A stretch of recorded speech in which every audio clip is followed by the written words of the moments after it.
आज हम लोग क्लास सेवेंथ हिंदी मीडियम में चैप्टर पूर्णांक का फोर्थ पार्ट देखते हैं, जिसके अंतर्गत हम लोग पढ़ेंगे पूर्णांकों के गुणा या गुणन का गुणधर्म। यानी पूर्णांकों को अगर हम आपस में गुणा करें तो कैसी प्रॉपर्टीज को यानी कैसे गुणधर्म को या कैसी विशेषताओं को वो प्रदर्शित करती हैं। इसके अंतर्गत पहला हमारे पास गुण है कर्म विनिमय। कर्म विनिमय क्या है? दो पूर्णांकों का गुणा करने से प्राप्त हल समान ही रहता है, चाहे उन पूर्णांकों के स्थान में परिवर्तन ही क्यों ना हो जाए। यानी उनके स्थान अगर परिवर्तित हो जाए तो भी जो हल प्राप्त होगा वह बराबर ही रहेगा। जैसे x गुणे y बराबर y गुणे x, तो हमारे पास जो प्रोडक्ट बचेगा यानी जो हल आएगा वह एक समान ही रहेगा। जैसे अगर हम 2 इंटू 3 करें या 3 इंटू 2 करें तो 6 ही आएगा। इसी तरीके से 2 इंटू -3 का हो या -3 इंटू 2 हो तो भी -6 एक ही हल मिलना है। -2 इंटू -3 हो तो भी ये 6 ही आएगा, क्योंकि माइनस माइनस प्लस हो जाता है और 2 3 जा 6 होगा तो प्लस का 6 हो जाएगा। और चाहे -3 इंटू -2 किया जाए तो भी 6 आएगा। अगला जो हमारे पास गुण है वह है साहचर्य गुण। साहचर्य गुण क्या कहता है कि 3 या 3 से अधिक पूर्णांकों का गुणा समान हल ही प्रदान करता है, चाहे तीनों पूर्णांकों में प्रथम दो पूर्णांकों का गुणा तीसरे पूर्णांक से कराया जाए, साथ ही यदि उनके स्थान परिवर्तन भी किया जाए तो भी प्राप्त हल समान ही रहता है। जैसे हमारे तीन संख्याएं हैं, हमारे पास पूर्णांक संख्याएं हैं x y z है।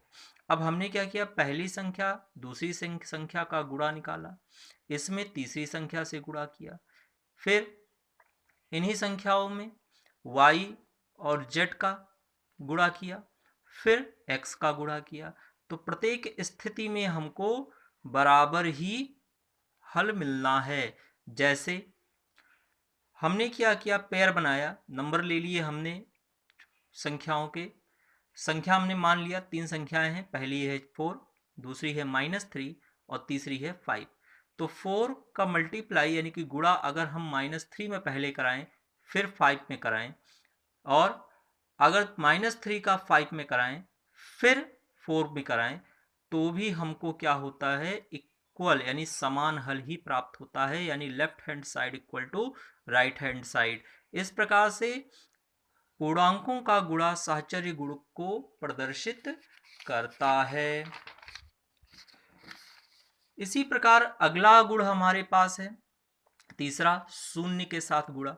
अगर किसी पूर्णांक का गुणा हम शून्य के साथ करें तो प्राप्त हल क्या होगा, वह शून्य ही होगा। यानी x इंटू 0 अगर करें तो इक्वल टू 0 ही होना है। एग्जाम्पल देखें तो 0 इंटू 2 करते हैं तो भी 0 आता है, या 2 इंटू 0 करें तो भी वो 0 ही आएगा। अगला हमारे पास है गुण गुणात्मक तस्मक। ये क्या है, यदि किसी पूर्णांक का गुणा 1 से किया जाए यानी 1 से किया जाए तो हल के रूप में वही पूर्णांक स्वयं प्राप्त होता है। जैसे x मल्टीप्लाई 1 अगर हम करें तो x ही प्राप्त होगा। एग्जाम्पल देखें, -2 का हमने मल्टीप्लाई कराया 1 में तो -2 मिला, 2 का मल्टीप्लाई 1 में कराया तो 2 प्राप्त हुआ।